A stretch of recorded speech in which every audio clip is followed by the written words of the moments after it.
Bismillahirrahmanirrahim. Assalamualaikum warahmatullahi wabarakatuh. Bismillah walhamdulillah wassalatu wassalamu ala rasulillah wa ala alihi wa sahbihi wa mawalah wa ba'du. Taib ikhwan akhwat rahimakumullah. Kita akan melanjutkan materi ilmu falak yang di materi sebelumnya kita sudah menyelesaikan materi tentang menghitung arah kiblat ya. Bagaimana kita menghasilkan sudut kemiringan dari utara maupun dari selatan menuju arah kiblat yang benar seperti itu. Sehingga output dari menghitung arah kiblat itu pada kajian sebelumnya itu adalah sudut kemiringan ya, dihitung dari utara menuju barat atau dari barat menuju utara. Nah, materi sekarang itu adalah tentang bayangan arah kiblat. Ini sebetulnya masih termasuk ke dalam materi tentang arah kiblat ya. Hanya saja ini mungkin semacam tambahan gitu, semacam alternatif untuk bisa mendapatkan arah kiblat ya. Apa itu bayangan arah kiblat? Bayangan arah kiblat adalah bayangan setiap benda yang berdiri tegak lurus di permukaan bumi. Jadi kalau misalkan ada sebuah benda berdiri tegak lurus di permukaan bumi, nah bayangannya itu berimpit atau sejajar dengan arah kiblat. Nah, jadi yang disebut dengan bayangan arah kiblat itu adalah ketika bayangan sebuah benda yang tegak lurus itu bayangan benda tersebut itu mengarah ke arah kiblat gitu ya. Atau kalau istilah bahasa Arabnya biasa disebut dengan rasdul qiblah seperti itu. Nah, ada dua alternatif waktu atau dua kemungkinan waktu ketika bayangan arah sebuah benda tepat mengarah ke arah kiblat. Nah, yang pertama, saat matahari tepat berada di atas Ka'bah atau istiwa di atas Ka'bah. Yang kedua, saat matahari berada di jalur Ka'bah. Ini nanti akan kita bahas ya. Apa itu matahari berada tepat di atas Ka'bah dan apa yang dimaksud dengan matahari berada di jalur Ka'bah seperti itu. Nah, tujuan dari materi ini, tujuan dari pelajaran atau mempelajari bayangan arah kiblat adalah mengetahui waktu terjadinya bayangan arah kiblat. Maksudnya gini, kan kita tahu ya pada waktu-waktu tertentu sebuah benda itu memiliki bayangan yang arahnya itu sejajar dengan arah kiblat seperti itu. Jadi tujuan dari pembelajaran materi ini adalah kapan terjadinya waktu tersebut. Nah, kita ingin mengetahui kapan terjadinya bayangan arah kiblat sehingga output dari materi bayangan arah kiblat ini adalah berbentuk waktu gitu ya. Kapan tepatnya bayangan arah kiblat itu terjadi seperti itu. Nah, jadi tujuan akhir dari materi tentang bayangan arah kiblat ini, outputnya adalah waktu.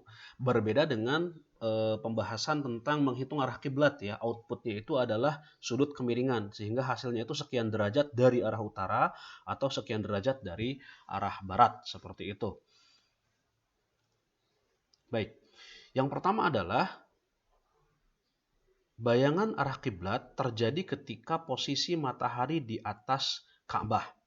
Ini terjadi pada deklinasi matahari sebesar lintang tempat Ka'bah atau 21 derajat, 25 menit, 25 detik. Ya, ini lintang Ka'bah serta ketika matahari berada di titik kulminasi atau di atas tepat Ka'bah ya. Ini secara teorinya.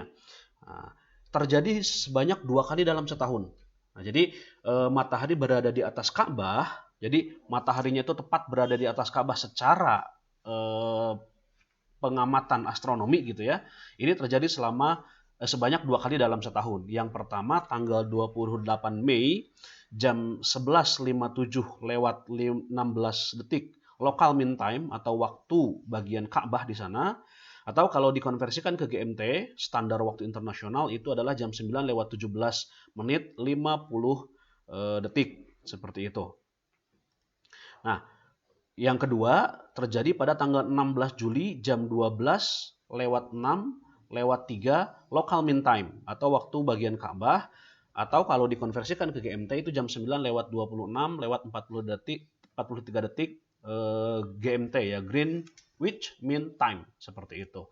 Nah, kalau di Indonesia jadinya seperti apa? Ketika dikonversi ke WIB, maka WIB itu kan waktu Indonesia Barat itu GMT plus 7 ya.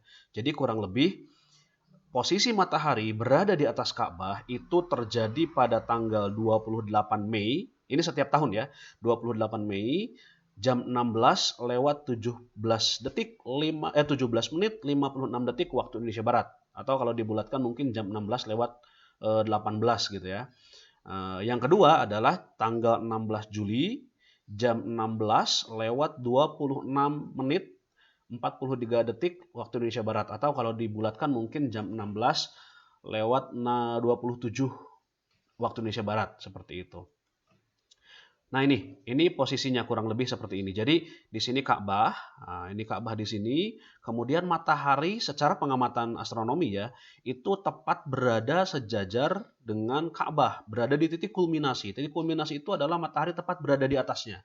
Kalau kita mengatakan titik kulminasi, bagi saya itu adalah jam 12 siang ketika matahari berada di atas saya. Nah, karena ini titik kulminasi Ka'bah, maka matahari berada di atas Ka'bah. Nah, ini ini bendanya. Ketika benda itu ditancapkan, maka dia akan menghasilkan bayangan. Nah, bayangannya ini mengarah ke kiblat. Nah, kurang lebih seperti itu. Itu tentang bayangan arah kiblat ketika posisi matahari berada di atas Ka'bah. Dan ini terjadi 2 kali dalam setahun. Tanggal 28 Mei, ini gambarnya diambil tahun 2016 ya. 28 Mei pukul 16 lewat 18 waktu Indonesia Barat. Dan tanggal 15 Juli pukul 16 lewat 27 waktu Indonesia Barat. Seperti itu. Tanggalnya ini kisaran ada yang mengatakan 27-28, ada yang mengatakan 15-16 ya. Jadi kadang-kadang di antara 2 hari tersebut. Seperti itu. Nah, lalu apa yang dimaksud dengan posisi matahari berada di jalur Ka'bah? Nah, maksudnya adalah ketika matahari berada di jalur Ka'bah, maksudnya di jalur Ka'bah itu bagaimana? Jadi kan matahari itu terbit setiap pagi dari timur ke barat gitu ya. Nah, yang dimaksud jalur Ka'bah itu adalah jalur yang searah dengan Ka'bah, seperti itu. Jadi pada satu titik di semua tempat matahari itu akan melewati jalur yang sama dengan jalur Ka'bah secara ekuator, seperti itu. Nah, ketika matahari berada di jalur Ka'bah tersebut, maka setiap benda yang dilewati matahari menghasilkan bayangan yang sejajar dengan arah kiblat. Nah, kalau yang ini bisa dicari di semua tempat dan tidak terbatas pada waktu tertentu saja. Ini akan jadi materi pembahasan kita. Jadi nanti kita akan menghitung di tempat tertentu, ya, pada tanggal tertentu, kapankah matahari berada di titik di mana bayangannya itu menunjukkan arah kiblat. Kurang lebih seperti itu. Nah, untuk melakukan perhitungannya, jadi kan ini kita ngitung nih ya. Misalkan di Kuningan ya, Kuningan Jawa Barat, hari ini tanggal 23 September tahun 2021, itu matahari akan menunjukkan atau menghasilkan bayangan yang bayangannya itu mengarah ke arah kiblat itu jam berapa. Nah, gitu. Itu kurang lebih output yang diinginkan dari perhitungan ini. Nah, sebelum perhitungannya, kita perlu mengenali dulu ada beberapa istilah yang perlu kita pahami. Yang pertama adalah deklinasi matahari, ini kemiringan matahari. Yang kedua adalah equation of time, selisih waktu. Yang ketiga adalah meridian pass, titik meridian. Yang keempat adalah waktu lokal, waktu setempat atau biasa disebut dengan local mean time, LMT gitu ya. Kemudian yang kelima adalah waktu daerah, ini waktu berdasarkan zona. Dan yang keenam adalah interpolasi waktu, selisih waktu di antara waktu daerah dengan waktu lokal, seperti itu.